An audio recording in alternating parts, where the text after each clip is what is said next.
not here tonight. All right, for our Chinese speakers, I have our Jiangyi. So if your native language is Chinese, we have this to pass out tonight.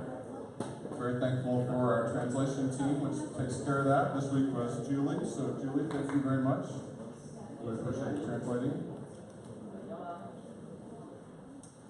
And I can just tell you that's not an easy job to translate the language that you preach in. I think that's a very difficult thing to do, probably especially the stuff that I write. So, all right. So tonight we're in Exodus chapter 14. So if you have your Bibles or your electronic devices, you might flip over to Exodus chapter 14.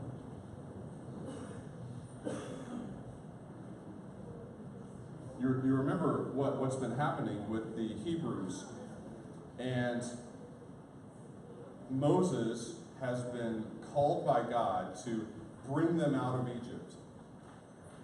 And so Moses went to Pharaoh, said, "Let my people go." And remember, we learned, he didn't just say, "Let my people go." He said, "Let my people go that they may worship me, that they may serve me."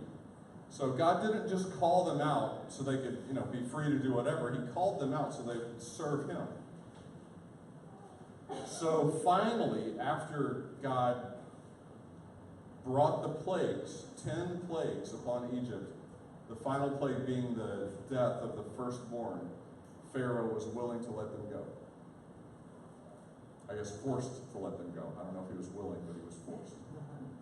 And now they've come to the Red Sea. And Pharaoh has had a change of heart.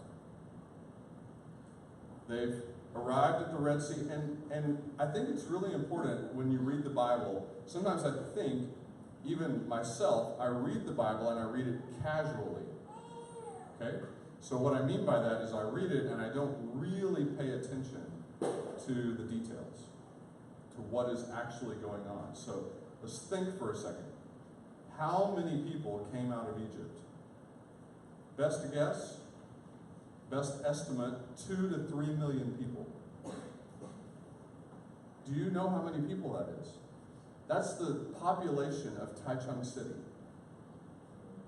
Okay? That's like if everybody in Taichung left walking to Taipei. That's crazy, right? That's insane. But that's what happened. So they're walking to Taipei and they run into a large body of water and they can't get across. And then Pharaoh decides, hey, wait a second. Remember what started the plagues? What did Pharaoh say? Who is God? Who is God that I should worship him? Who is God that I should obey him? That was the trigger that triggered the plagues. And God said, you want to know who I am? I'll show you who I am. And Pharaoh now is kind of back again at that point. He says, hey, you're going to take my slaves? Well, I think I'm still in charge. I'm going to send chariots. At that time, chariots were the weapon of choice. To be a military power, chariots were the most destructive thing you could have. So Pharaoh sent 600 chariots after the Hebrews, and the point was they were going to kill them all. They were going to destroy them all. He said, if you're not going to serve me, you're not going anywhere. We'll just kill you all. So now they're trapped. They're on the edge of the water, and they're trapped. So we're going to pick up the story in Exodus chapter 14, verse 11. It's a long reading, okay? I'm going to read the whole rest of the chapter, but it's important for the message tonight. So let's look at it. Now, the Hebrews are speaking to Moses, okay? Not all 3 million of them, but I'm pretty sure the grumbling worked its way up to the leadership, okay? They said to Moses, is it because there are no graves in Egypt that you have taken us away to die in the wilderness? What have you done to us in bringing us out of Egypt? Is not this what we said to you in Egypt? Leave us alone, that we may serve the Egyptians. For it would have been better for us to serve the Egyptians than to die in the wilderness. And Moses said to the people, "Fear not. Stand firm and see the salvation of the Lord, which he will work for you today. For the Egyptians whom you see today, you shall never see again. The Lord will fight for you, and you have only to be silent." Now the Lord said to Moses, "Why do you cry out to me? Tell the people of Israel to go forward. Lift up your staff and stretch out your hand over the sea and divide it, that the people of Israel may go through the sea on dry ground. And I will harden the hearts of the Egyptians so that they shall go in after them, and I will get glory over Pharaoh and all his host, his chariots, and his horsemen. And the Egyptians shall know that I am the Lord, when I have gotten glory over Pharaoh, his chariots, and his horsemen." Then the angel of God, who was going before the host of Israel, moved and went behind them, and the pillar of cloud moved from before them and stood behind them, coming between the host of between the host of Egypt and the host of Israel. And there was the cloud and the darkness, and it lit up the night without one coming near the other all night. Then Moses stretched out his hand over the sea, and the Lord drove the sea back by a strong east wind all night, and made the sea dry land. And the waters were divided. And the people of Israel went into the midst of the sea on dry ground, the waters being a wall to them on their right hand and on their left. The Egyptians pursued and went in after them into the midst of the sea, all Pharaoh's horses, his chariots, and his horsemen. And in the morning watch, the Lord in the pillar of fire and of cloud looked down on the Egyptian forces and threw the Egyptian forces into a panic, clogging their chariot wheels so that they drove heavily. And the Egyptians said, "Let us flee from before Israel, for the Lord fights for them against the Egyptians." Then the Lord said to Moses, "Stretch out your hand over the sea, that the water may come back upon the Egyptians, upon their chariots, and upon their horsemen." So Moses stretched out his hand over the sea, and the sea returned to its normal course when the morning appeared. And as the Egyptians fled into it, the Lord threw the Egyptians into the midst of the sea. The waters returned and covered the chariots and the horsemen of all the host of Pharaoh that had followed them into the sea. Not one of them remained. But the people of Israel walked on dry ground through the sea, the waters being a wall to them on their right hand and on their left. Thus the Lord saved Israel that day from the hand of the Egyptians. And Israel saw the Egyptians dead on the seashore. Israel saw the great power that the Lord used against the Egyptians. So the people feared the Lord, and they believed in the Lord and in his servant Moses. This is the word of the Lord. All right. So what are we doing? Well, I told you a few weeks ago, I'll say it again. We're looking at these Old Testament stories because it's the only way to know what does the Bible mean when it talks about salvation. What does it mean when the Bible talks about sin? What does it mean when the Bible talks about repentance? You see, modern people, we don't really like those words anymore. We want to be spiritual. You know, that's a common, at least in the West today. People say, I just want to be a spiritual person. I want to have a spiritual experience. But really, to be a Christian, you have to use these words. You have to use the words. You have to say, I'm saved. That's what the Bible says. You have to use the word sin. And how do you know what that means? We can't define it in modern terms. We can't define it in terms of psychology or law or other things. The Bible tells us what it means. And how do we know what it means? The Bible tells us stories. And we learn what it means in the stories. So the Bible tells this story in Exodus, and God is giving us a picture of what does it mean to be saved. What does it mean to be saved? So that's where we are tonight. What does it mean to be saved? And that's what we're going to learn. And I I hope you'll really get this tonight. In 1 Corinthians chapter 10, Paul actually likens Christian baptism. Some of you have been baptized.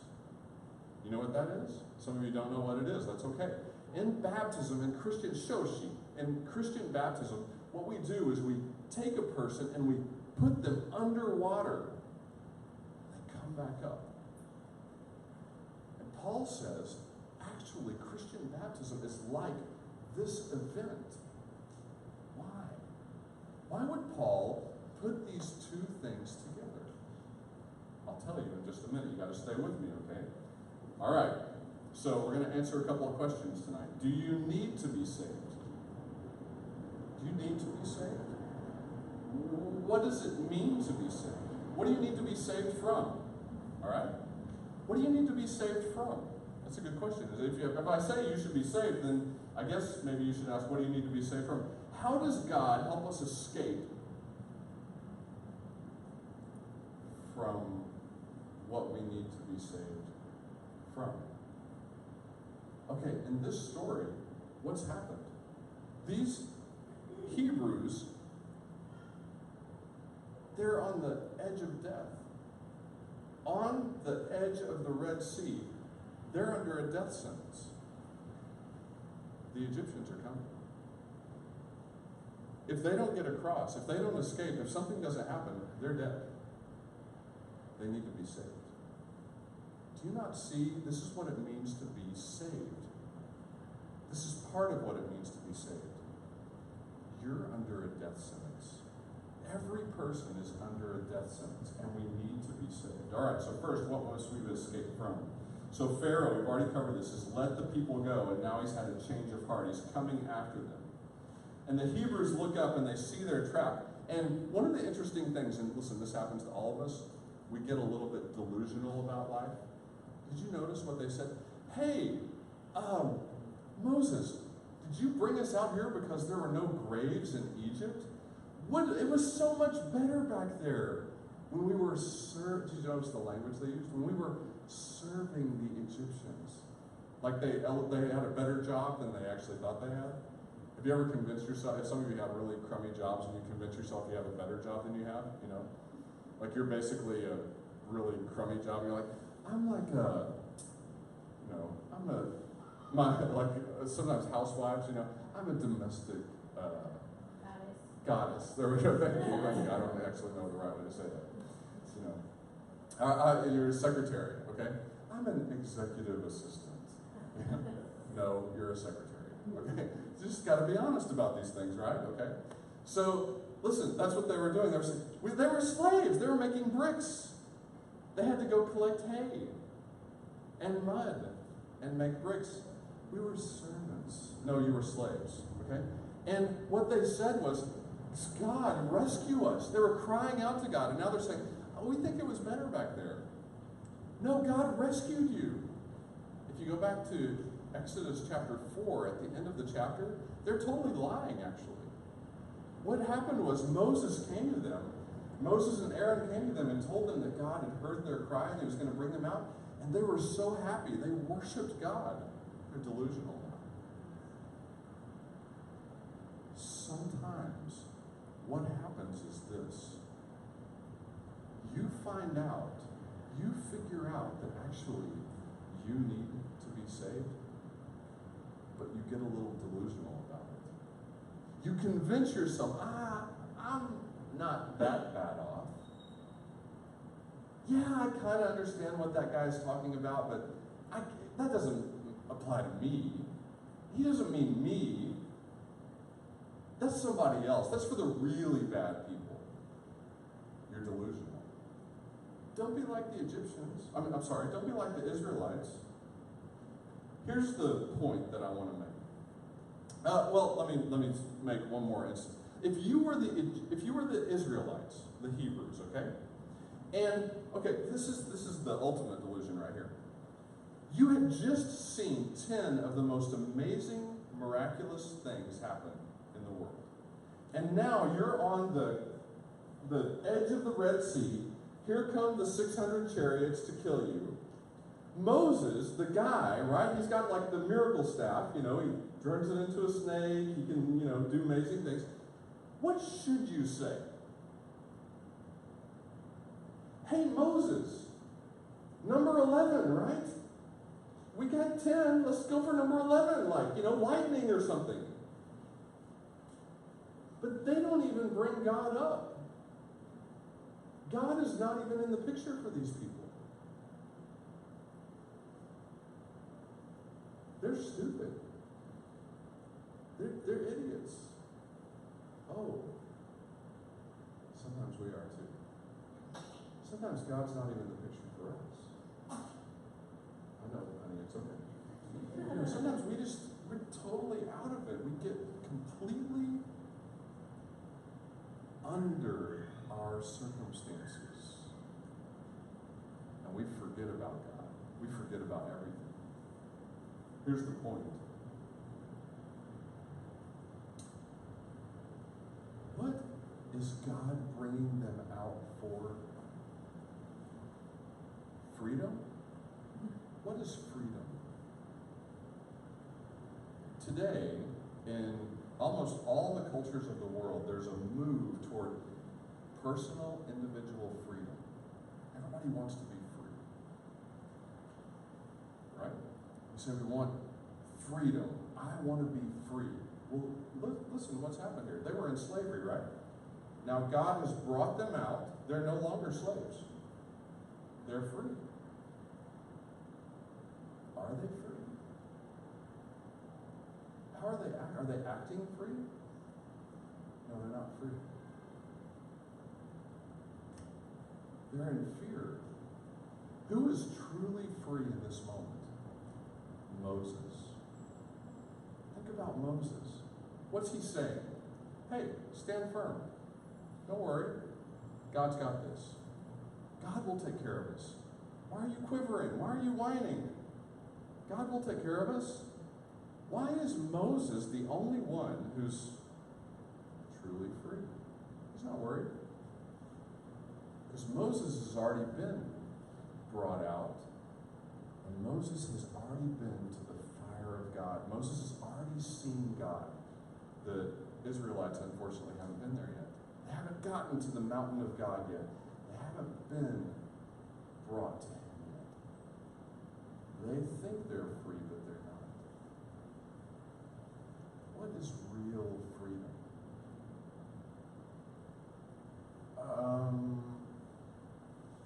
Let me give you a different understanding of freedom than the modern view. I really want to process this with you for just a second, because I think this will really help you. Every one of us has to live for something. Think about that for just a second. Every one of you is living for something. I'll say it that way. Every one of you is living for something. I don't know what you're living for. I can give you some broad categories, but it really becomes very personal. It can be money related, it can be power related, it can be sex related, it can be, I don't know, popularity related. All these things have some real broad categories, but for every one of us it becomes very personal. It can be family related. Everybody's living for something. That something becomes for you a master. It becomes for you a master. The reality is nobody's free. Nobody's free. Everybody, and here's the reason why. Nobody wants their life to be meaningless. Think about it. Not one of you in this room would. I don't think I could sit down with any one of you in this room and you would say, Todd, I've been thinking life over and I just really want to live a meaningless life. I don't think any of you would say that. I think almost every one of you would say, I really want my life to mean something. It doesn't mean you want to be, known worldwide. That's not what I'm saying. But I really think every one of us wants in some way for our life to mean something. To someone. Maybe our family, maybe our friends, maybe a broader group. Why? Oh, dear friends, why are you able to post something on social media and then not look at the likes? doubt it. Why? Because you want it to mean something. It's just a small evidence of what I'm talking about. I'm as guilty. I'm not pointing a finger. I got one pointing at you and 4 pointing back at me, okay? I'm just as guilty as any of you. We all want our lives to mean something. Now, whether you live for something, whatever it is, you're serving it, it is controlling you. It actually is defining your significance. Okay, think about it. Let me give you just a specific example. If money is your master, then you will serve it. You will. You'll need more of it. You'll need to control it. You'll need to put it somewhere. You'll need to hide it. You'll need to use it. You'll need to manage it. But actually, it will end up managing you. That's what happens. So you can just substitute whatever it is that maybe, hopefully, God is revealing to you. And you're going to say to yourself, oh, no, money doesn't master me. I master my money. I'm in control. The reality is, it will master you. It will master you. You will be in a fight. You will be in a fight always. And whatever you're living for will control and enslave you. And listen, it can be a bad thing or it can be a good thing. You might think about your family, okay? Think about, a family is a good thing, right? There's plenty of good things in this world. But your family can actually control you to your detriment. A spouse or a child, think about this. Some parents, they live for their children. That's what they'll say. Oh, I'm living for my children. Actually, your children are controlling you. So you do everything for your child. What happens when your child rejects you? This is my last point. What happens when you lose the approval? What happens when you lose the control of whatever it is that you're trying to master? It's actually mastering you. Then you'll be destroyed. Are you with me? You understand? See, all of us, we're not free. As much as we want to say, oh, I'm free. You're not free. You're a slave. Where does true freedom come from? It comes only, as we see in Moses' life, from getting to and being consumed by God. That's where true freedom comes from. Let me give you one more personal example, just my own marriage, okay? I have a very good marriage. It's not perfect by any means. We have our share of disagreements, quarrels, fights. My children can verify that regularly. But I have a better marriage than I deserve. I can definitely guarantee you that. I think my wife would agree. But for the grace of God, which we both depend on, we would be paralyzed though. I would be so consumed with worry that she might reject me or she might get sick and die. But you see, I trust wholly in God that He is my hope. He is my source. And I have to do that every day. That when we do have a quarrel, when we do have a fight, it doesn't end our marriage. And when things are going great, I don't place all my hope in her. My hope's in Christ. Okay? All right, I hope this is making some sense for you. All right, now let's get to the good stuff, okay? I know time's running out. How does God save us? What is the point of this story? I told you they're on the edge of the Red Sea and they're under a death sentence, right? The Egyptians are coming to kill them. How does God save us? He saves us with a decisive action.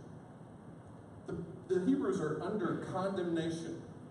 They're under condemnation. In just a moment, though, they're set free. The moment they step into the dry ground of the Red Sea, they're saved. And it's like this red line. On one side, death is coming. But in just a moment, they're free. The moment they step into the dry ground of the Red Sea, they're saved. How does that work? What's going on here? The second thing that we learn about how God does salvation is this. Listen. Salvation is completely different from every other religion. God's salvation is completely different from every other religion. This, you've got to get this tonight, okay? In Buddhism, Taoism, frankly, every other ism in the world, it really doesn't matter what country you go to or where you live.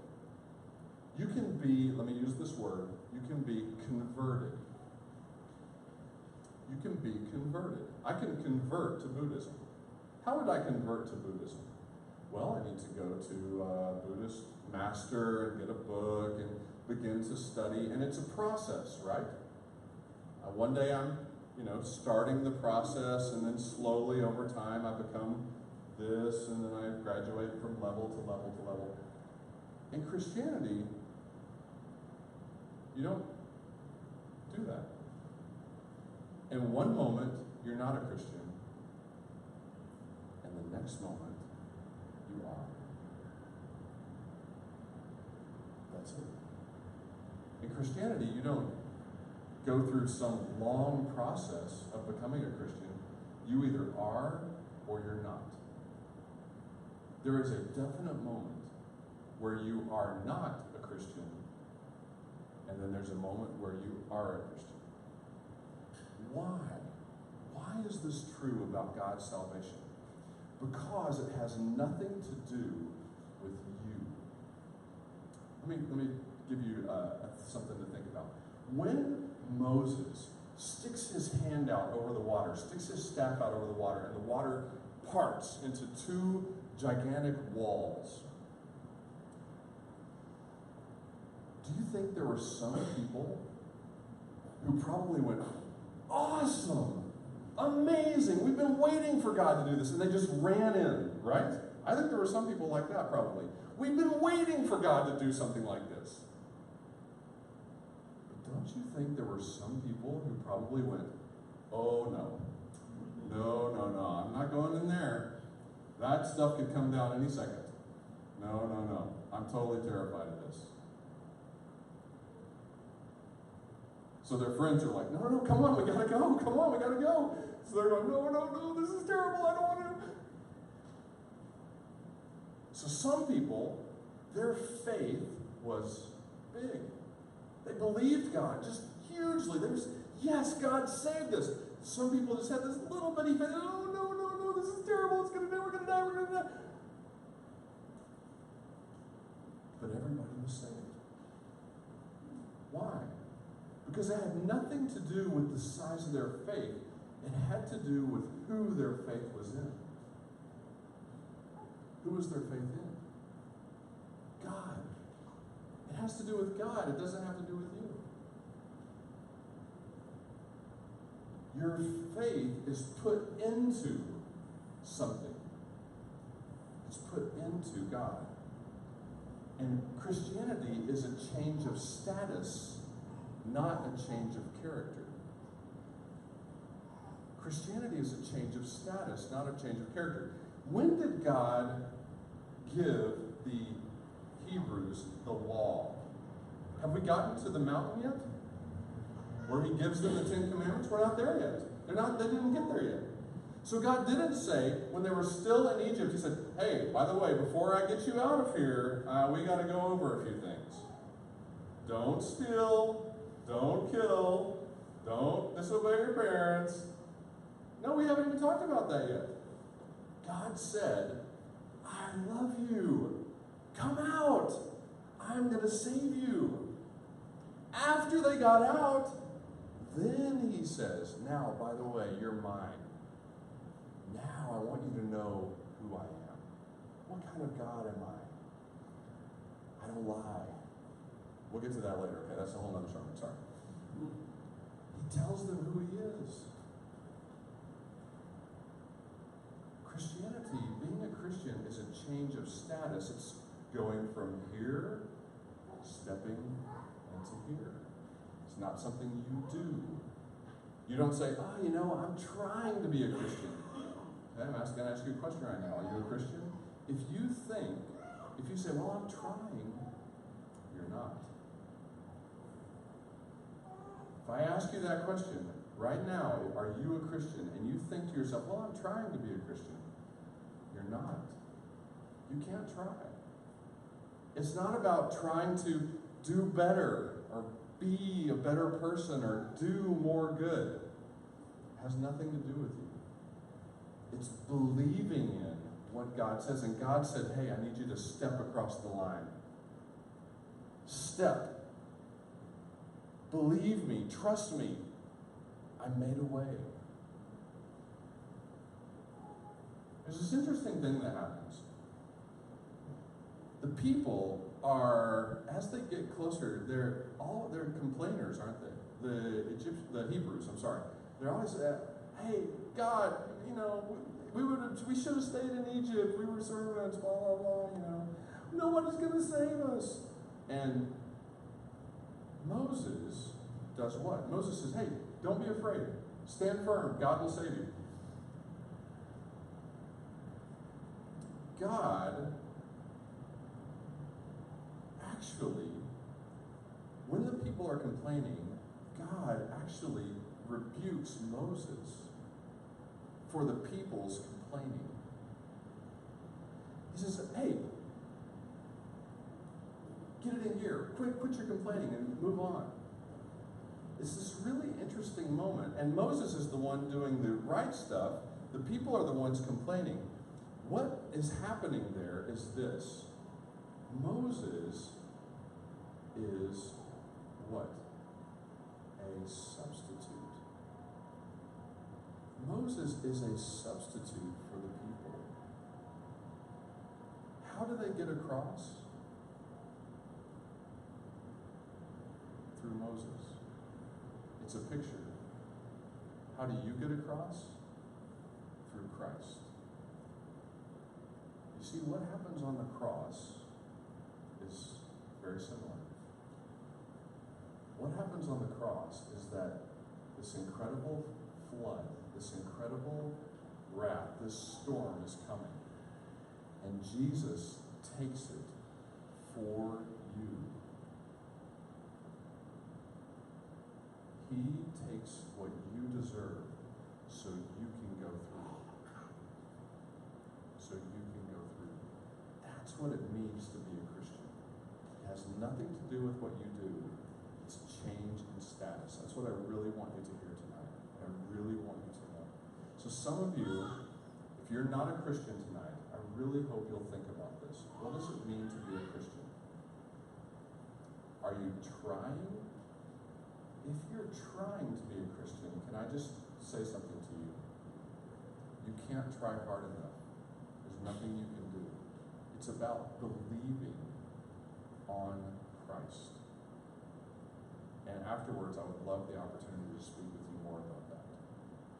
Now, for those of you who are Christians, some of you, you get the idea that you're free. Okay? You're free. What are you free to do? What are you free to do?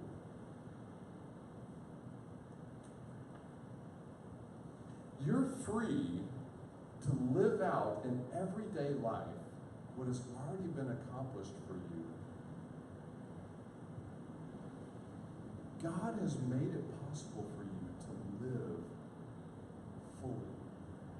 So, in your life, you might be thinking,